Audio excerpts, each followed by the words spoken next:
예, 주보에 나와 있는 오후 예배 강사 최은식 목사입니다. 우리 성도님들 조금 설교의 내용을 하나 좀 어떻게 보면 집약된 그런 차원에서 그 사랑의 장기기증운동본부에서 준비한 영상이 있습니다. 방송실 집사님 있죠? 네, 영상부터 먼저 보신 다음에 말씀 전하도록 하겠습니다. 부탁합니다. 네.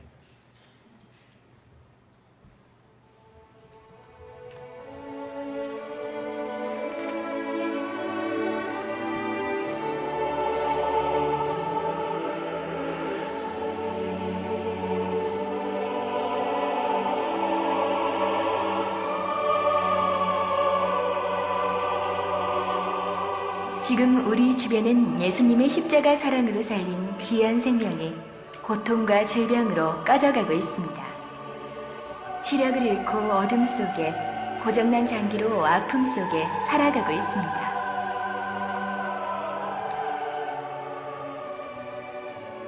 본부가 운영하는 사랑의 인공신장실에선 하루에도 5시간, 이틀에 한 번씩 투석기계에 의존해 생명을 이어가는 환우들이 있습니다. 삶의 마지막 날까지 계속해야 하는 투석 치료로 삶의 희망마저 놓아버린 만성신부전 환우들. 그들에게 삶의 희망을 되찾게 해주는 일, 그 일이 바로 장기기증입니다.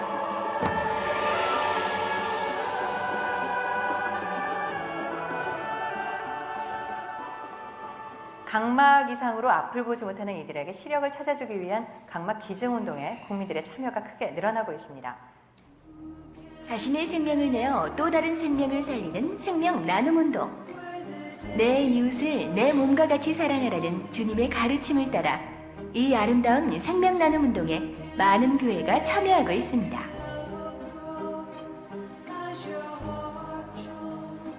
본부는 매주 교회를 방문하여 장기기증 헌신 예배를 드리며 주님께서 우리에게 주신 말씀을 증거하며 사랑의 장기기증 운동을 홍보하고 있습니다. 각막을 준다 그러는 것은 사랑을 주는 거잖아요. 빛을 주는 거잖아요. 우리가 주는 것은 그리스도를 전수해 주는 거잖아요. 받은 사람은 빛도 받고 사랑도 받고 그리스도도 전수받고, 그래서 주고받은 사람이 동시에 구원의 역사에 동참한다고 믿어요.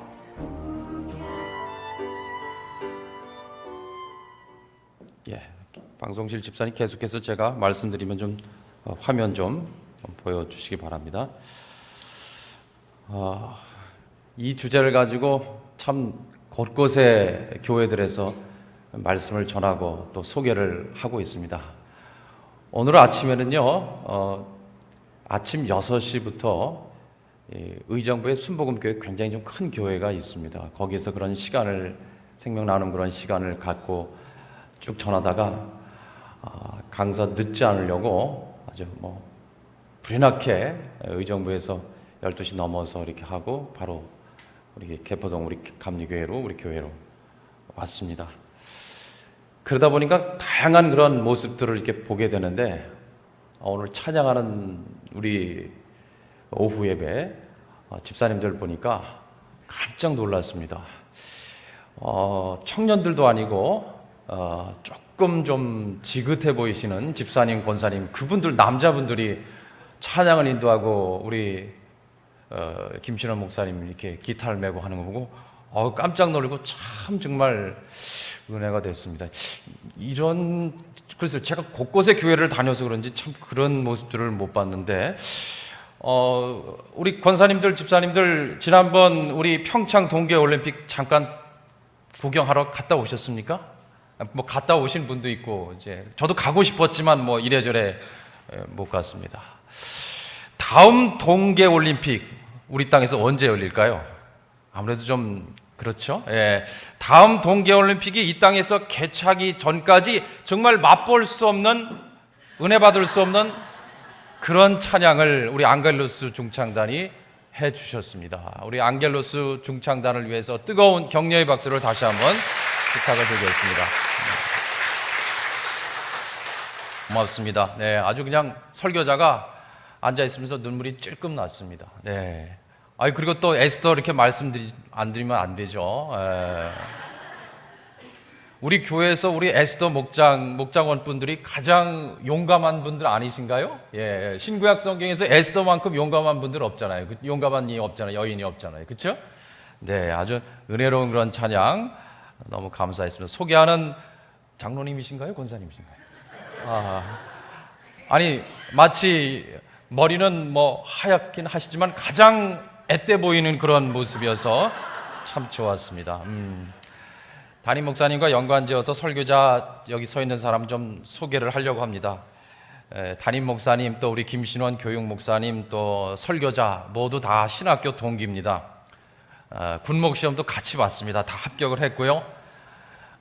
김신원 목사님, 우리 담임 목사님은 먼저 들어가시고 저만 개인적인 사정이 있어서 1년 늦게 군대 입대를 했습니다. 입대 후에 첫 목회지가 그 유명한 8사단 오뚜기 부대였습니다. 갔더니 거기에 인접부대에 담임 목사님이 계시더라고요. 그 당시에 참 군인 교회들, 그 사단의 그 군인 교회들이 너무나 아름다운 그런 성가 찬양을 하는 거예요. 깜짝 놀랐는데 특히 인근에 산정호수 인근에 어느 부대가 있었는데 여기에 성가대가 너무나 은혜로운, 이야, 군인들이 어떻게 이 투박한 군인들이 어떻게 그렇게 아름다운 찬양할까? 저는 너무나 깜짝 놀랐는데 거기에 군정병이 그 지휘자가 김동원 권사님이었습니다. 어디 계세요, 권사님? 포병연대 목사였습니다. 기억하세요? 그래요. 정말 은혜로운 그런 찬양이었어요. 아직도 기억을 하고 그 당시에 그 부대 교회에서 찬양을, 성가 찬양을 너무 잘하니까 다른 부대 교회에서, 인접 부대에서 시샘이 나서 그렇게 전 그 부대 사단 차원에서 성가 경연대회도 하고 뭐 그랬던 기억이 납니다. 아주 참 은혜로운, 아직도 기억이 납니다.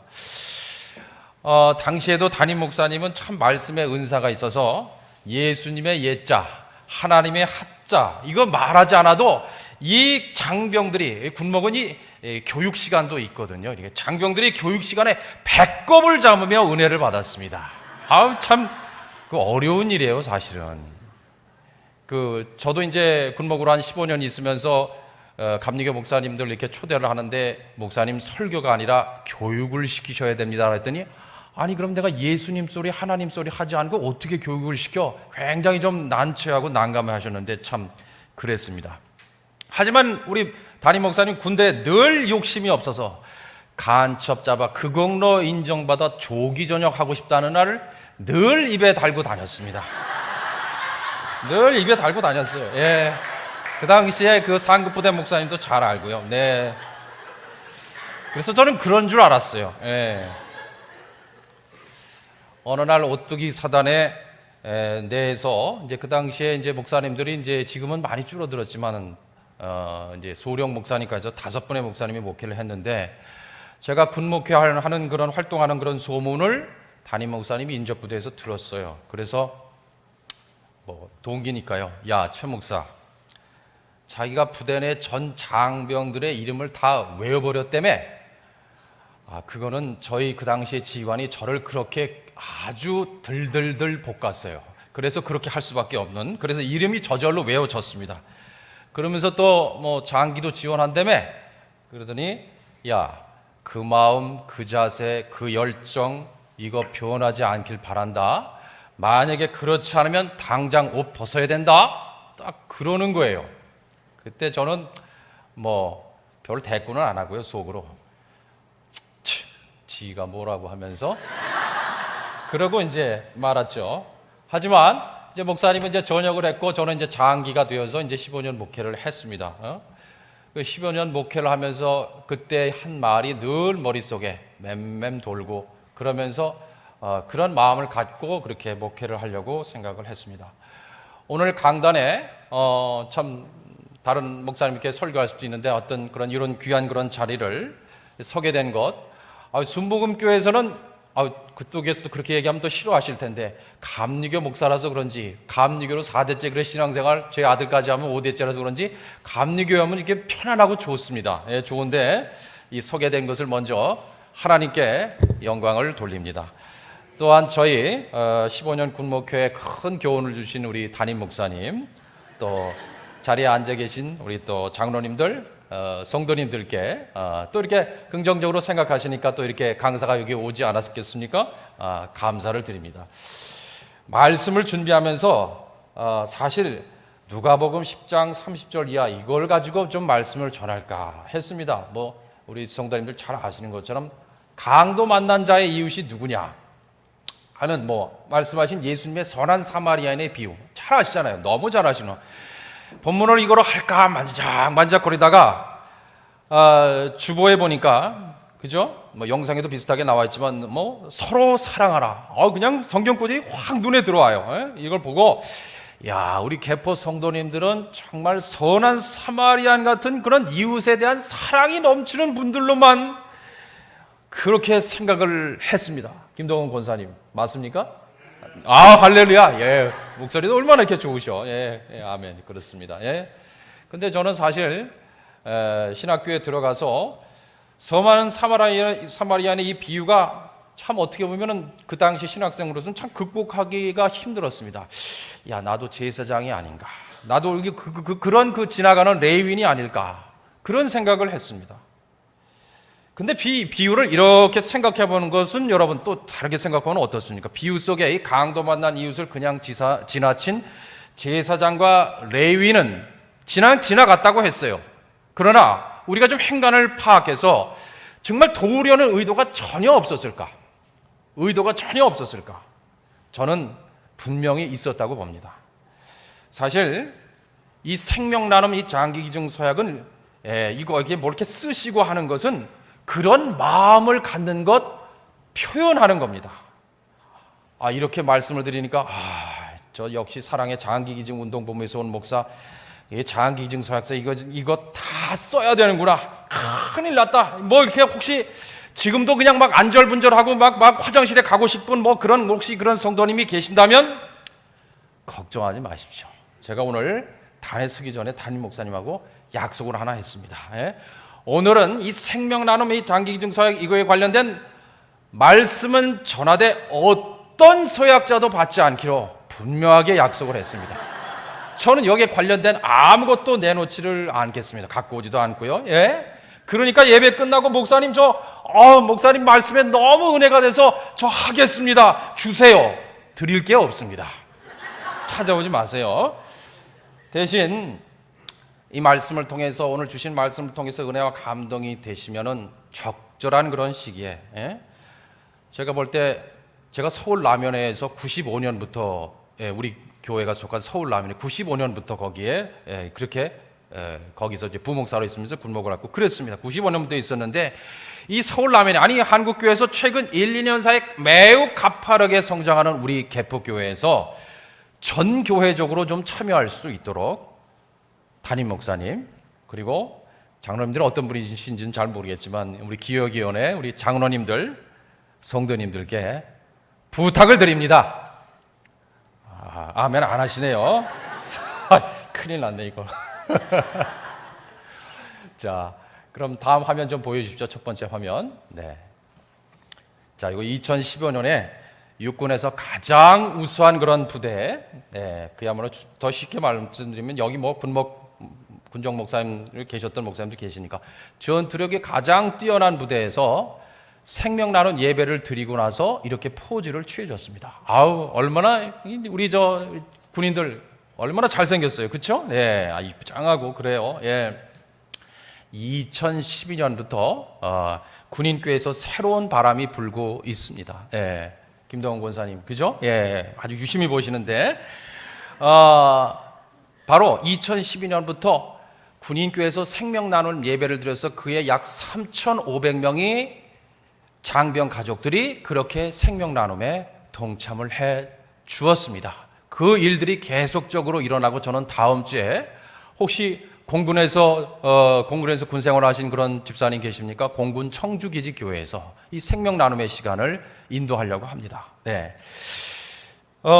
작년 4월에 제가 계속 군인교회를 이렇게 가다 보니까 작년 4월에 이 증평에는 어느 군인교회를 가서 설교를 했어요. 저 뒤쪽에 어디서 많이 본 듯한 아주 핸섬한 그런 청년이 앉아서 저를 방긋방긋 보는 거예요. 누굴까 했더니 요즘 한참 그야말로 대세인 예능 프로와 드라마에 나오는 그 가수 이승기 상병이 딱 앉아 있는 거예요. 예, 예. 그거는 안 보여드렸습니다, 아직. 예, 예. 그 보여드리려고 할 때 이제 방송 24님 부탁드립니다. 그래서 그 이승기 상병도 동참을 하고 그랬습니다. 다음 화면 좀 보여주실까요? 네. 요건 목사님께서 목사님 저 얼핏 지난번에 들었는데 지난 4월에 연예인 합창단 다녀가셨다고 들었어요. 예.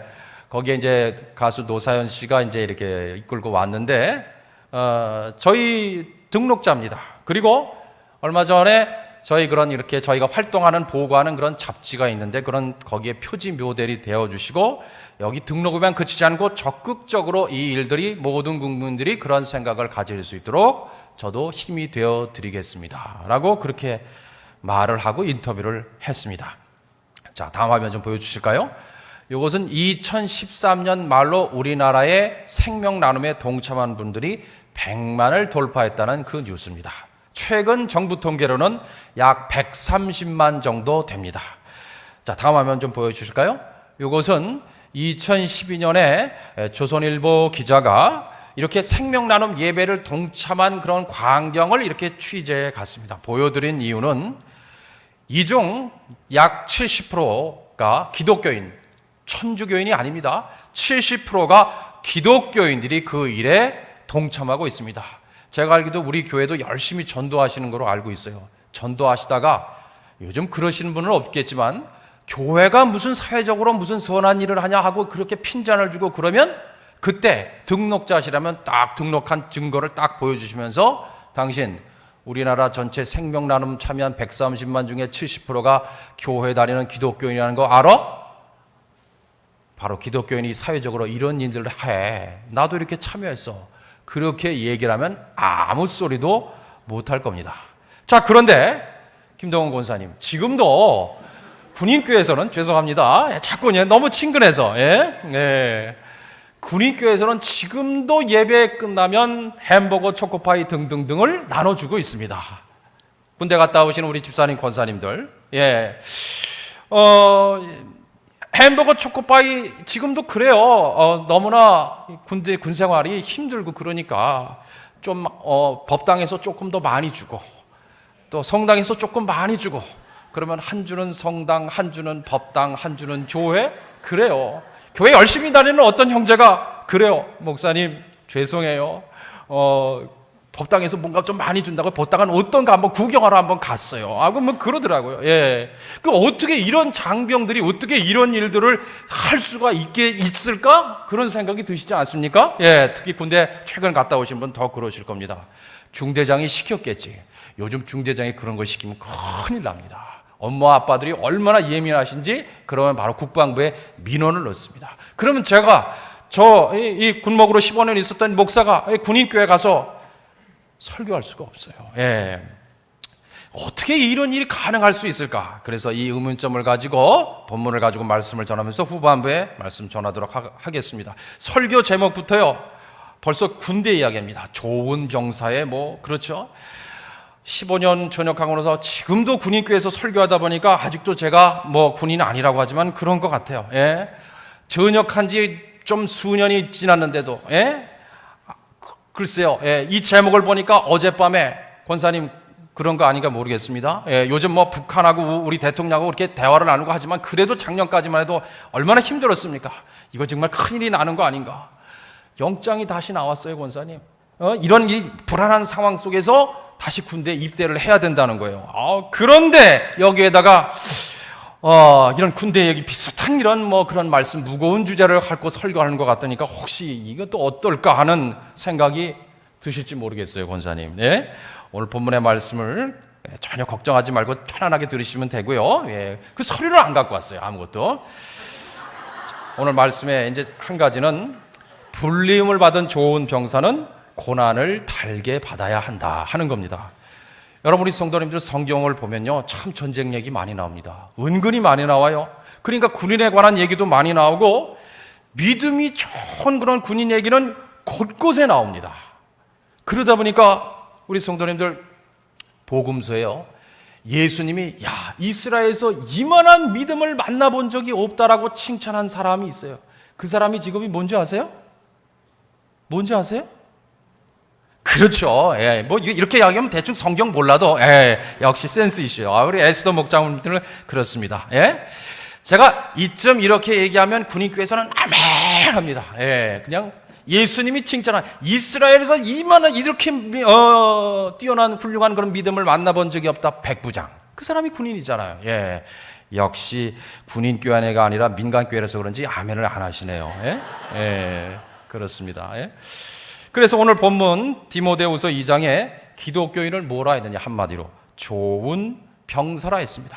좋은 병사. 병사가 좀 불편하시면 좋은 군인 뭐 이렇게 하시면 됩니다. 자, 그렇다면 오늘이 어떤 날입니까? 가정의 달의 넷째 주입니다. 그렇죠? 제가 한번 이렇게 미리 사전에 한번 봤습니다. 주일 오전에 선교 혼금 뭐 작정 뭐 이렇게 하시지 않았습니까? 그렇죠? 네, 그렇죠. 네네. 예. 뭐 하여튼 할 건 다 하셨습니다. 5월입니다.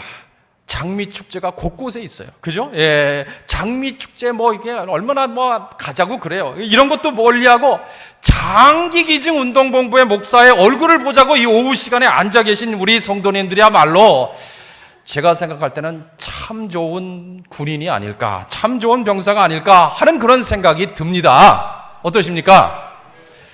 그 좋은 병사는 주님과 같이 고난을 받으라 했습니다. 그리고 그 주님을 기쁘게 해드리기 위해서 명령에 복종하라는 겁니다. 그러면 이제 우리 에스더 목장원 가운데서 그러실지 모르겠어요. 목사님, 저는 주일 오후 찬양 예배, 수요 예배, 각종 기도에 빠지지 않고, 목사님 주보 보셨죠? 저는 보니까 아니 우리 세계 지도가 이렇게 주보 전면에 나와 있는 교회도 처음 봤습니다. 네, 이런 것처럼 세계 선교를 열심히 하는 것 보셔서 아시죠? 거기에다가 제가 저의 그런 정력을 다 쏟아보면 되지 뭘 더 거기다가 힘들고 어렵고 고난을 어쩌고 저쩌고 이렇게 하시는 겁니까? 라고 그러시는 것 같아요. 역시 목사님 군목으로 15년 살았으니까, 예. 우리 김신원 목사님도 좀 오래 계셨어요. 예. 저보단 못하지만, 예. 그리고 공군 목사님들은 육군은 굉장히 좀 힘들어요. 공군 목사님은 좀 신사적으로 지휘관이 되어야 하시는데 그렇습니다. 명령 복종을 참 좋아하시는군요. 이러시는 성도님이 혹시 계실지 모르겠습니다. 이해합니다. 제가 어느 날 이제 지휘관이 주재하는 아침의 회의를 꼭 이제 참석을 했습니다. 해야죠. 당연히 해야 되겠고. 아침에 회의를 참석하는데 특별히 그냥 어느 집사님이, 소령 집사님이 정말 지휘관한테 굉장히 아주 곤경을 당하는 거예요. 분명히 잘못한 건데 지휘관이 그 당시에 교회 다니지 않고 그분은 새벽기도 열심히 나오는 집사님이거든요. 이래서 그런가? 좀 그만하시죠. 근데 군목이 어떻게 그렇게 얘기를 해요? 지휘관이 하는데 그냥 가만히 듣고 있는 거죠. 그냥 이 자리를 좀 벗어나고 싶어요. 좀 자리를 벗어나고 싶다. 저도 군목으로 있으면서 참 이 목사로 바라보는 게 아니라 계급으로 바라보는 그런 높은 상관이 있습니다. 그러면 아주 뭐 여러 가지 곤경을 이렇게 당해요. 예. 이걸 보면서 저는 그런 생각을 했습니다. 기독교인의 그런 타이틀을 가지고 세상에 사는 게 한편으로는 정말 어렵구나 하는 그런 생각을 좀 해봤습니다. 그런데 죄송합니다. 군대 얘기 또 하겠습니다. 김동원 권사님 저 기억나세요? 훈련에 관한 아주 빡센 부대였어요. 잘 훈련된 군인의 땀 한 방울이 결국 전시의 피 한 방울을 대신한다. 아주 그런 유명한 그런 말이 있습니다. 비슷한 말이 베드로전서 4장에 있네요. 너희를 연단하려고 오는 불시험을 이상한 일 당하는 것 같이 이상히 여기지 말고 오히려 너희가 그리스도의 고난에 참여하는 것으로 즐거워하라 하는 그런 말씀을 주셨어요. 그러면 또 모르겠습니다. 우리 앙겔로스 중창단 우리 단원분들 그렇다면 목사님 그리스도의 좋은 병사인 우리는 고난으로 시련으로 계속해서 그냥 애들도 잘 키우고 그래야 되는데 그냥 천국 갈 때까지 힘들게 헉헉헉헉 대면서 그렇게 살아가야 되는 겁니까? 우리 김동원 권사님 저한테 그렇게 물으시는 것 같아요. 우리 성도님들 고난 속에 숨겨진 뭐가 있다? 축복이 있다는 겁니다. 2018년 5월 현재 잘 모르시죠? 우리나라의 복권은 12종류가 있다고 합니다. 1947년도에 최초의 복권이 만들어졌고요. 발행됐고 그리고 대한민국 복권인들이 매주 토요일 밤마다 흥분되게 하는 2002년도에 최초로 발행된 무슨 복권? 무슨 복권일까요? 로또! 우리 안겔로스 중창단 찬양만 잘하시는 줄 알았더니 복권을 통해서도 재미를 좀 보신 것 같아요. 네. 뭐 안겔로스 중창단만 그러시겠습니까? 여기 설교자 목사도 복 받고 싶어요. 하나님의 복 더 많이 받고 싶어요. 예, 예. 복권 얘기를 하지 않더라도 우리나라 사람 누구나 복을 받고 싶어하는 건 마찬가지입니다. 근데 뭐 우리만 그러냐? 얼마 전 미국에서는요, 이 미국의 복권 당첨 금액은 이건 상상을 못해요. 1조 3천억 원. 이게 어떻게 복권 당첨 금액입니까?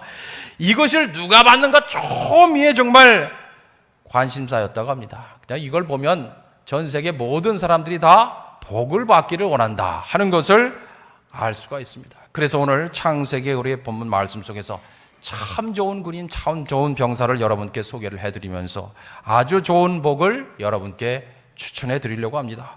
우리가 읽은 말씀 눈으로 읽으셨죠? 창세기 49장. 야곱이 이제 천국 가기 전에 자녀들을 다 불러 모았습니다. 아빠가 이제 축복 기도해 주는 겁니다. 예, 자녀들을 다 축복 기도해 주는데 그 중에서 우리가 집중하려고 하는 것은 누구냐? 11번째 아들 요셉입니다. 요셉, 엄청난 축복의 사람이었죠.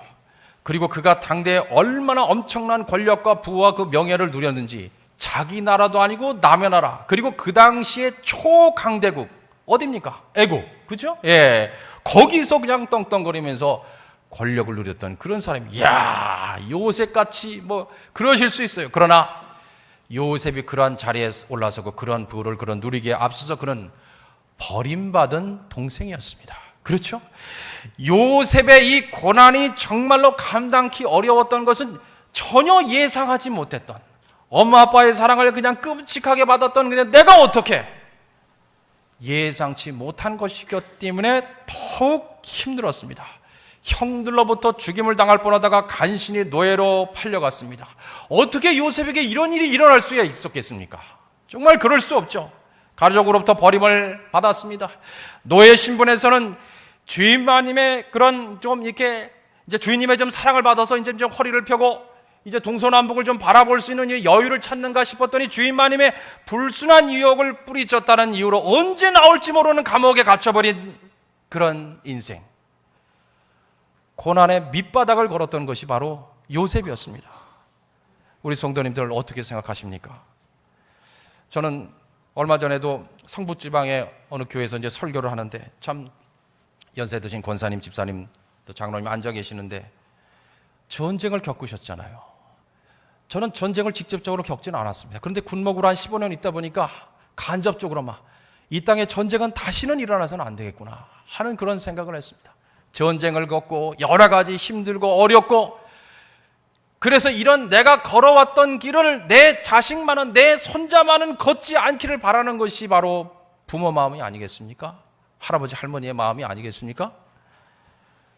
우리 목사님, 김춘호 목사님 잘 아시지만은 제 신학교 동기 중에 이름이 요셉이라는 그런 목사님이 계십니다. 미국에서 목회를 하시는데, 제 할머님께서도 이제 그 믿음의 집안에는 주민등록상의 이름이 있고 집안에서 부르는 신앙의 이름이 있잖아요. 제 바로 밑에 동생이 그렇게 불려지는 이름이 요셉이었습니다. 그 당시에 저희 어머님은 별로 신앙이 좀 그랬어요. 왜 요셉이라고 부르나 탐탁치 않게 생각을 그렇게 하셨습니다. 제 좀 더 개인적인 얘기 좀 하겠습니다. 저는 한때 제 자식을 중환자실에서 지켜봤습니다. 굉장히 힘들었습니다. 너무너무 힘들었습니다. 또 한때는 이 남에게 장기 기증을 받아서 내 자식의 목숨을 살려야만 했던 그런 아비로서의 그런 한때는 그런 모습이었습니다. 그래서 저희 할머니, 할아버지, 어른들은 저희 부부한테 자식들 이름을 다 짓게 해주셨습니다. 요셉이라는 이름을 차마 짓기가 두려웠습니다. 이 요셉은 그야말로 고난의 밑바닥을 걸었던 야곱의 11번째 아들 요셉이었습니다. 그가 그 고난의 밑바닥에서 바라보고 기댈 언덕이 누가 있었겠습니까? 그렇게 끔찍이 사랑해줬던 엄마 아빠가 그 옆에 있는 것도 아니고, 엄마 아빠는 도대체 어디가 있는, 우리 11번째 아들 이 요셉 사랑스러운 아들이 어디 있는지도 모르고 하는 그런 상황에서 오직 어렸을 줄부터 그에게 꿈을 주신 여호와 하나님밖에 없었습니다. 오직 여호와 하나님에 대한 절대적인 믿음으로 그 고난을 감당했고, 그런 그에게 놀라운 축복이 찾아왔습니다. 좋은 병사인 요셉의 축복은 뭡니까? 오늘 말씀에도 나와 있지만 한마디로 무성한 가지의 축복이라 되어 있습니다. 우리 집사님, 권사님들 중동 땅에 가보셨죠? 어떻게 하다 보니까 저는 못 가봤어요. 중동 땅의 기후 가운데 이 샘물 옆에, 참 물이 정말 귀하잖아요. 샘물 옆에 무성한 가지라면 뭐 다른 표현이 필요하겠습니까? 무성한 가지의 축복은 풍성한 축복입니다. 그야말로 그 상황 속에서 여러 가지 필요한 모든 농경이나 어떤 여러 가지 다른 여러 가지 면에서 필요한 모든 것이 골고루 갖춰진 그런 복이라는 겁니다. 무성한 가지의 축복은 월등한 축복이라는 겁니다. 할아버지 이삭 또 아버지 야곱이 받았던 것보다, 그리고 형들이 받을 축복보다 더 월등한 축복을 요셉이 받는다는 겁니다. 무성한 가지의 축복은 안정된 축복이라는 겁니다. 우리 성도님들 독일의 그 아우토반 달려보셨습니까 혹시? 예. 뭐 안정되다 할 때는 그런 어떤 굴곡도 없고 그냥 평탄한 것을 우리가 생각할 텐데, 여기서는 그 평탄한 고난이나 풍파가 없음을 뜻하지를 않습니다. 우리 성도님들, 저는 뭐 재주 없고 뭐 은사도 없고 특히 예언의 은사 없어요. 그러나 한 가지 좀 분명히 예언하건대 2018년도 11월 15일이 바로 2018년도 11월 15일은 대한민국 모든 교회가 합심해서 기도하는 날입니다. 혹시 좀 민감한 분들은 또 눈치챘을지도 몰라요. 무슨 날인지 아십니까? 2019학년도 대입수능 시험 날입니다. 저는 지진이 안 일어난 이상 그날 모든 교회는 합심해서 기도할 겁니다. 저는 군에 입대하기 전에 그 영등포 지방에 있었을 때 부목사로 그 시간 들어가서 수험생 학부모님들하고 같이 함께 그걸 기도했더니 아직도 기억나요. 지금도 그렇게 하고 있습니다. 네, 그래요. 자, 보통 그날 밤 9시에 영상 뉴스에 뭐 여러 가지 뉴스들이 나오지만, 시험 끝난 그런 수험생들이 수험표를 들고 참 이 학생들이 많이 모이는 그런 그 번화가 거리 있죠. 거기에서 가면 지나다니면서 정말 마음껏 그 받았던 그런 스트레스를 그 밤에 이렇게 푸는 뭐 어떤 그런 영상이 보통 뉴스가 나오죠. 우리 집사님들 혹시 수험생 자녀를 두셨습니까? 수험생 혹시 조카가 있습니까? 수험생 혹시 손자를 두셨습니까? 이 시험 한 번으로 인생의 모든 문제가 다 해결됩니까? 더 가혹한 찬바람이 불어오는 것이 인생이 아니겠습니까? 중요한 것은 그 모든 고난을 극복하고 승리할 정도로 큰 힘을 주신다는 겁니다. 자, 그렇다면 이러한 축복이 어떻게 해서 찾아오는 것일까? 오늘 말씀의 이 요셉 좋은 병사의 축복은 하나님의 함께 하심에 대한 확신에서 온다는 겁니다. 요셉은 무성한 가지고 샘 곁에 무성한 가지라. 무성한 가지가 어디에 있습니까? 바로 샘 곁에 있었다는 겁니다. 가지 스스로 저절로 많은 열매를 맺은 게 아니라는 겁니다. 마찬가지로 우리 인간도 축복의 원천이신 하나님 곁에 있어야 된다는 겁니다. 요셉에 관련된 창세기 말씀을 1장부터 50장까지 쭉 훑어보면 반복적으로 나오는 구절이 있습니다. 여호와께서 요셉과 함께 하셨다. 여호와께서 요셉과 함께 하셨다. 이 말씀이 반복적으로 등장하는데 바로 이것이 요셉의 축복받은 유일한 비결이라는 겁니다. 말하자면 요셉이 요즘 말로 스펙이 뛰어나서 남의 나라 강대국의 총리가 된 것이 아니라 하나님이 위대하시다는 겁니다. 그 위대하신 하나님을 절대로 놓치지 않았다는 겁니다. 이 하나님의 함께 하심을 극대화하기 위해서 말씀과 기도로 예수님이 십자가에서 나를 위해 대신 죽으신 것을 계속적으로 확인하는 신령한 교제가 있어야 된다는 겁니다. 자, 그렇다면 이 감옥에 갇혔다가도 타국 땅, 그 당시에 최강대국인 애굽의 총리가 된 요셉의 축복받은 목적이 무엇일까? 내가 축복받는 목적이 무엇이라는 겁니다. 오늘 본문 말씀을 가지고 마지막으로 이렇게 전하는 것은 축복받은 자는, 축복받는 병사는 나누어야 한다는 겁니다. 보통의 많은 사람들은 여기까지 관심이 있습니다. 더 많은 부를 가지는 거, 더 높은 지위에 올라서는 거, 그것만이 자기 인생 스토리의 전부라고 생각을 합니다. 그러나 오늘 오후 예배에 나오신 우리 성도님들은 다릅니다. 우리는 그 다음을 더 중요하게 생각합니다. 하나님은 더 높은 차원의 축복으로 우리를 이끄십니다. 하나님은 모든 인간들을 성도로서 택하시고 부르시고 복 주실 때의 분명한 뜻과 목적을 갖고 계시다는 겁니다. 요셉에게도 마찬가지였습니다. 요셉을 축복하신 목적이 있었으니 그 목적은 나눔의 사명을 감당하라는 겁니다. 우리가 읽은 말씀, 요셉은 무성한 가지고 샘 곁에 무성한 가지라 그 가지가 담을 넘었도다 했습니다. 얼마나 무성한지 담을 넘었습니다. 무슨 뜻입니까? 그 축복이 차고 넘쳐서 다른 사람들에게까지 미쳤다는 겁니다. 우리 성도님들, 요셉의 창세기 50장까지 요셉이 일대기를 보면은 어떻게 그 축복이 차고 넘쳐서 자기 동족을 구하고 그리고 기근에 허덕일 수 있었던 그런 애굽 백성들을 살렸는지 잘 아실 겁니다. 그리고 자기를 그렇게 버렸던 형들을 어떻게 구했는지 아주 멋있게 좋은 방법으로, 그야말로 하나님의 방법으로 보복을 했죠. 어떤 성도님들은 이렇게 말씀하실 수도 있어요. 우리 교회가 계속 새로운 신자들이 많이 들어오시니까 목사님, 저는 교회에 대해서 잘 모르고 그러니 하나님은 더더욱 잘 모르고 그러니 하나님의 축복을 어떻게 알겠습니까? 받으면 하겠죠. 그러실 수도 있어요. 그러나 우리 성도님들, 우리 건강에는 서로가 차이가 있을 수 있습니다. 어찌됐든 간에 우리가 생업의 일터에서 나가서 그렇게 뭔가 그 일을 통해서 또 그리고 자녀들을 살피고 그리고 오늘 오후 예배에 그렇게 나와 여기 앉아 계시는 그 자체가 왜 축복이 안 됩니까? 본문의 말씀 가지고는 여기까지 전하겠습니다.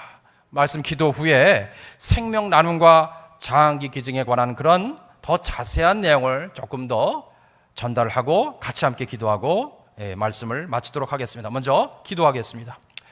하나님 아버지, 주신 말씀을 통해서 불림을 받은 좋은 병사로 고난을 달게 받도록 인도하여 주시옵소서. 그래서 고난 속에 숨겨진 좋은 병사의 축복인 풍성한 축복, 월등한 축복, 안정된 축복을 받게 하여 주시옵소서. 이 모든 축복이 하나님이 함께 하신다는 확신과 믿음에서 옴을 또한 알게 하여 주시옵소서. 그리하여 이 축복 가지고 생명 나눔 이 사후 장기 기증서에게는 나눔의 사명을 감당할 수 있게 하여 주시옵소서. 예수님의 이름으로 기도했습니다. 아멘. 제가 설교서두에 군인교회 그 예배 광경을 보여드리면서 교회에 나오는 군인들이 어떻게 이렇게 많이 참여할 수 있을까 말씀드렸죠? 우리 개포 성도님들, 이 생명나눔 서약이라고 말씀드리죠. 오히려 그렇게 하는 게 더 편리한 것 같아요. 생명나눔 이 서약은 생명을 살고자 하는 주님 안의 거룩한 가치를 마음에 품으시는 겁니다. 과거에 이제 쓰신 성도님들 계실 때 쓰시고 평생 기도하셔도 그 일을 통해서 놀라운 일들은 분명히 일어납니다. 의미는 큽니다. 물론 또 이렇게 얘기하니까 어떤 성도님들은 그래요. 아니 쓰는 게 그게 아니라 나는 목사님 정말 사후에 진짜로 할 건데, 물론 그렇게 하실 수도 있습니다. 그러나 우리나라에서는 화면 하나 좀 보여주십시오. 이 생명나눔 서약서를 쓰고 나서 절대로 알아서 되지 않는 것이 치명적인 장점이고 단점입니다. 저하고 가까운 그런 친구 목사님이 교회에서 예배를 드리고 나서 이제 서약서를 썼습니다. 쓰고 나니까 이제 저하고 친하니까 저한테 그래요. 최 목사, 난 이렇게 쓰고 나면 국가가 알아서, 정부기관이 알아서 하는 줄 알았다? 그렇게 얘기를 하죠. 절대로 그렇지가 않습니다. 우리 성도님들 과거에 참여하신 분들 계실 거예요. 개인적으로 좋습니다. 이 서약을 이행해달라고 정부기관이나 저희가 연락이나 문자를 했습니까? 절대로 한 번도 안 했고 앞으로도 그럴 겁니다. 서류를 만약 이 생명나눔 서류를 쓰신 후에 서약 요청 이행 전하는 기관이나 저희가, 그리고 사후에도 마찬가지로 절대로 찾아오거나 연락하거나 문자 그런 거 하지 않습니다. 우리나라 법이 그렇습니다. 그렇다 보니까 화면 보시는 것처럼 지난 3월에 모 방송국 저녁 뉴스 아마 보신 분도 계실 겁니다. 기증하는 분들이 이게 급감을 해서 하루에 3번씩 그렇게 안타깝게 세상을 떠난다 하는 그런 내용이죠. 서두에도 말씀을 드렸지만 최근 통계에 의하면 우리나라 서약자는, 생명나눔 서약자는 130만 정도 됩니다. 그 중에 작년 통계로 작년에 실제로 사후에 기증하신 분은 몇 분이나 될까요? 600여 분밖에 안 됩니다.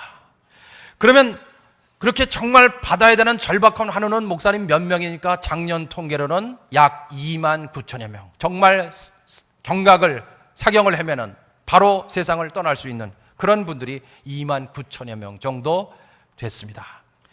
그래서 이 생명 나눔 이 서약 쓰시는 것은 주님 안에 나눔의 귀한 가치라는 씨앗을 내 가슴 속에 이렇게 뿌리시는 겁니다.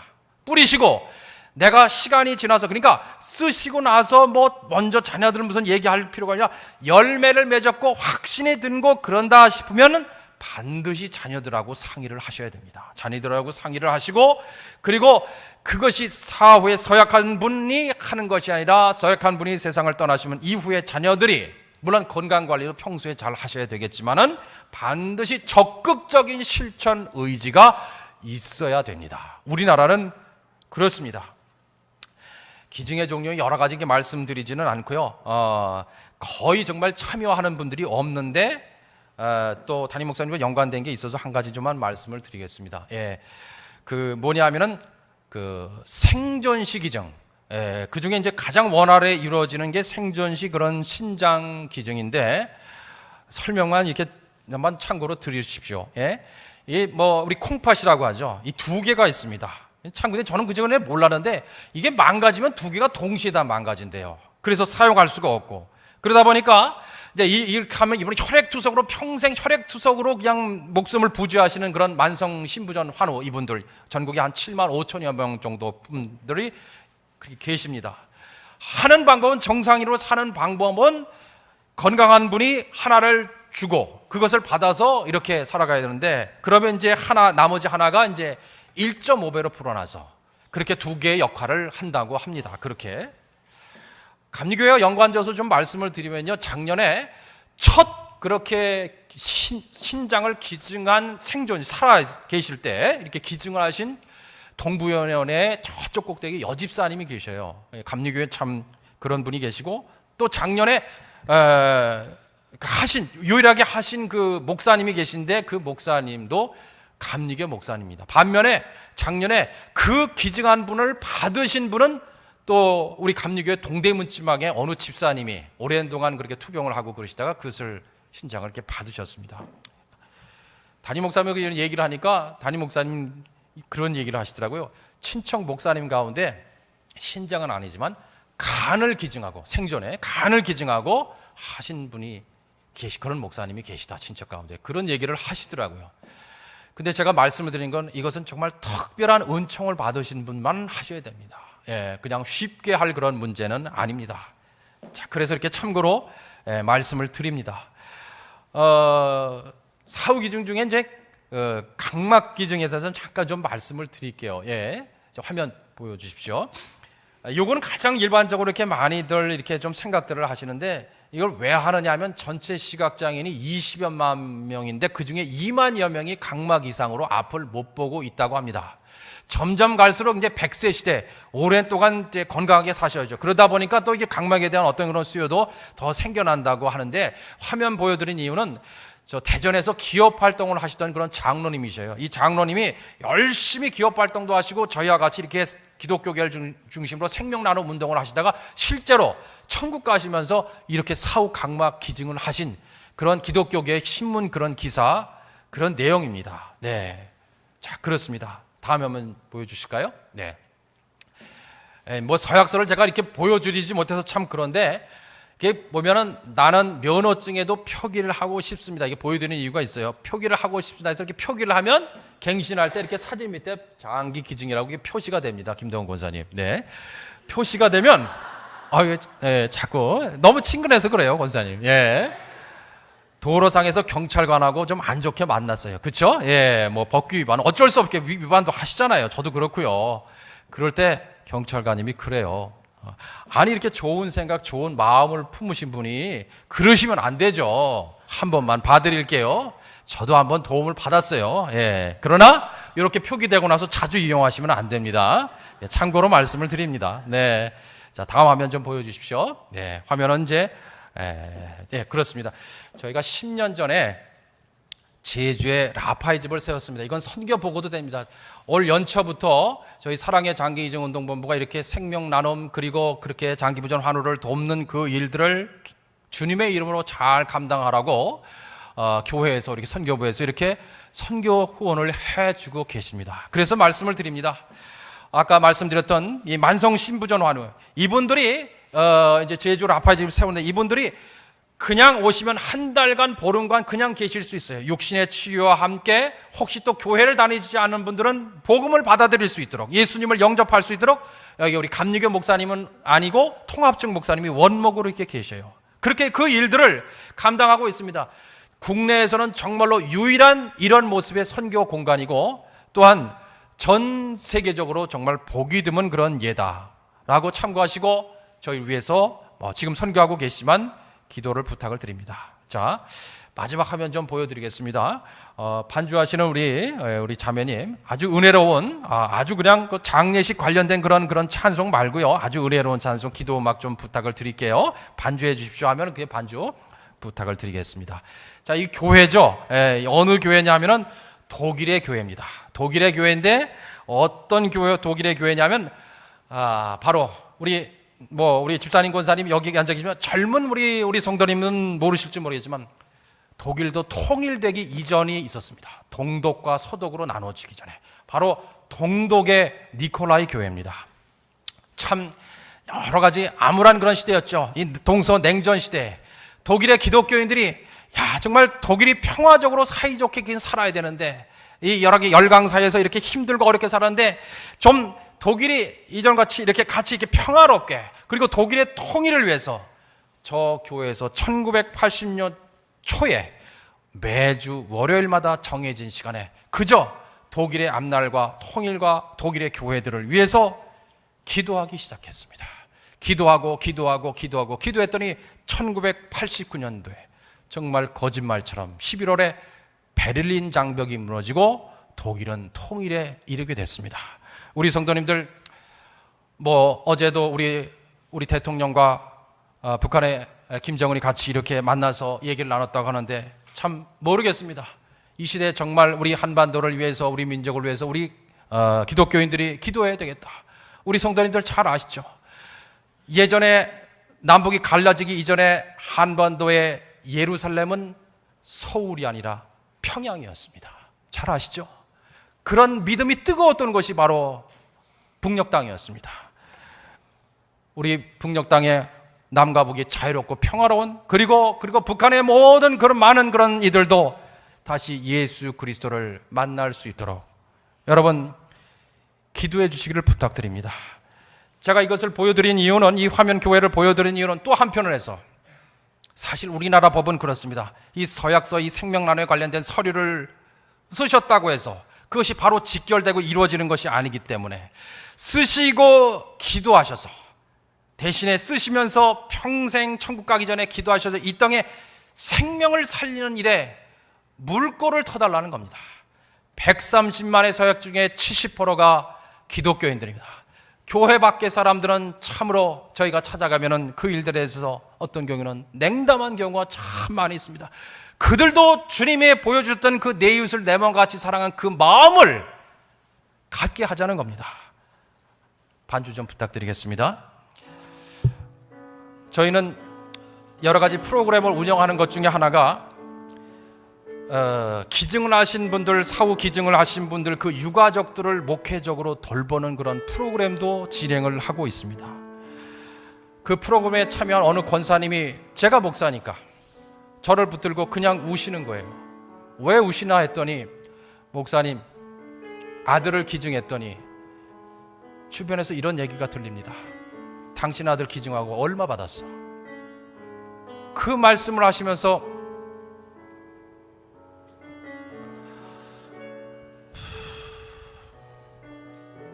우시는 겁니다. 저도 같이 울었습니다. 우리 성도님들, 미국은 전체 인구의 서약자가 53%입니다. 유럽은 내가 사후에 기증하지 않겠습니다. 국가에 등록을 해야 자유로워지는 그런 나라들이 있습니다. 우리 성도님들 히딩크 감독 아시죠? 감독의 그 나라가 네덜란드죠. 최근 뉴스에 보니까 네덜란드도 2020년부터는 내가 사후에 기증하지 않겠습니다. 국가에 등록을 해만, 그렇지 않으면 무조건 사후에 기증하는 거로 그렇게 알고 추진을 하겠다. 그런 법령이 통과가 됐습니다.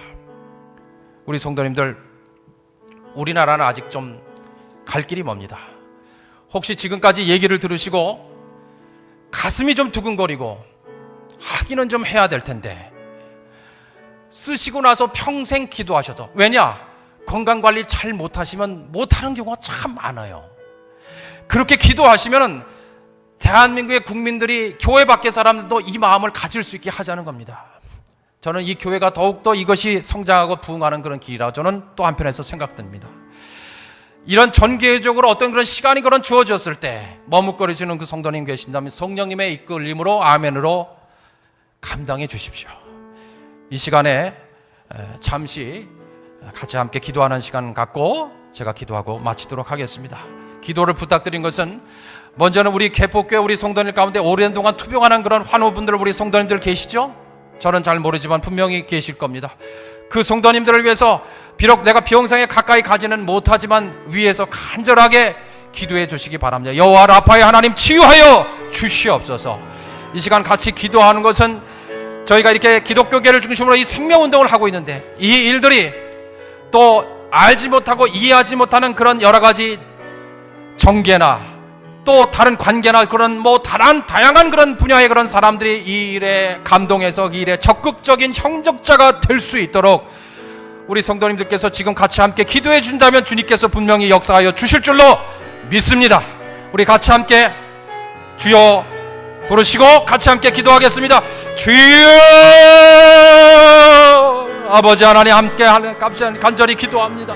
아버지 하나님, 간절히 기도합니다. 하나님 아버지, 먼저는 기도하는 것은 우리 개포교회 오랜 동안 투병 생활하는 아버지 하나님, 우리 환우 우리 성도 계십니까? 주님 아버지 하나님, 그 사이에 제가 잘 몰랐습니다. 잊어버렸습니다. 하나님 아버지, 간절히 기도하는 것은 주님 그 병상에 오늘도 찾아와 주시고 그들의 아픈 상처에 어루만져 주시옵소서. 여호와 라파의 하나님, 역사하여 주시옵소서. 같이 하여 주시옵소서. 주님 역사하여 주실 줄로 믿습니다.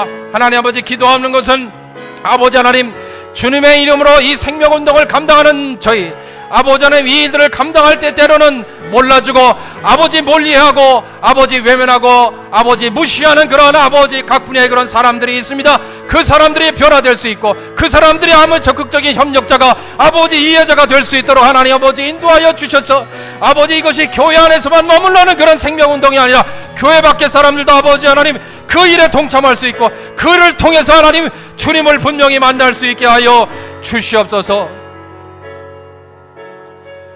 아버지 하나님, 말씀을 통해서 이 땅에 하나님 아버지 주님 사랑 닮아가고자 하는 이 생명운동이 얼마나 귀한지를 다시 한번 깨달았습니다. 주여, 나는 여러 가지 연약한 그런 모습들이 있습니다. 하나님 아버지, 이 시간에 평생 이 제목을 가지고도 기도하여서 교회 안에서만 머물러지는 그런 생명의 그런 역사가 아니라 그 뜻을 감복하여서 교회 밖에 있는 사람들도 동참하고 또 그 일을 통해서 주님을 만날 수 있게 하여 주시옵소서. 예수님의 이름으로 기도했습니다. 아멘.